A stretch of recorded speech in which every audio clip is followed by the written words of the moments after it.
ஆன்றோர்களே, சான்றோர்களே, சமுதாயப் பற்றாளர்களே, உங்கள் முன் ஒரு கேள்வி.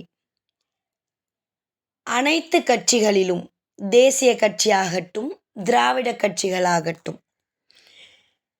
அனைத்து கட்சிகளிலும் மீனவர் அணி என்று செயல்படுகிறது.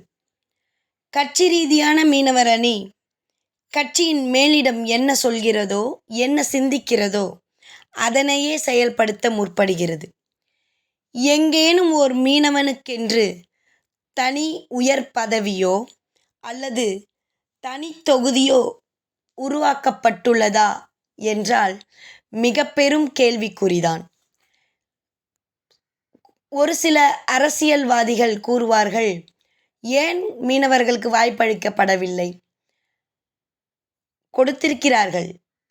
யாரிடம் செல்வச் செழிப்பும் மக்களின் செல்வாக்கும் இருக்கிறதோ அவர்களை தேடி மட்டுமே பதவிகள் சென்றுள்ளன.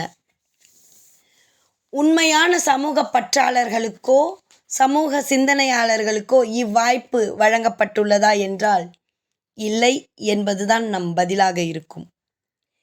இனியும் இந்நிலை தொடருமெனில் மீனவர்களின் வாழ்க்கை மிகவும் மோசமாக, பிறரிடம் தன்மானத்தை இழந்து கைகட்டி வாய்ப்பொத்தி சேவை செய்ய வேண்டிய நிலைதான் உருவாகும். அகழ்வாரை தாங்கும் நிலமாக கிடக்காமல் சரித்திரம் படைக்கும் சத்திரியனாக உருவெடுப்போம். மாற்றம் ஒன்றே மாறாதது. நாகரிகம் என்பது புறத்தோற்றம் அல்ல, அது நம் அகமாற்றம். இம்மாற்றம் பெற நமக்கு நாமே வாக்களிப்போம் என்று சூளுரைப்போம். மானுடம் என்பது ஆண், பெண், சாதி, மதம், நிறம், மொழி என்று எந்த வேறுபாடும் இல்லாமல் வாழ்வது என்பது நமது புரிதல். ஒவ்வொருவரும் வாழ்க்கை எனும் போர்க்களத்தில் தனித்தனியே போராடி வெற்றி பெற வேண்டும் என்பது இளவயது முதலே நமக்கு பயிற்றுவிக்கப்படுகிறது. அது முற்றிலும் தவறு.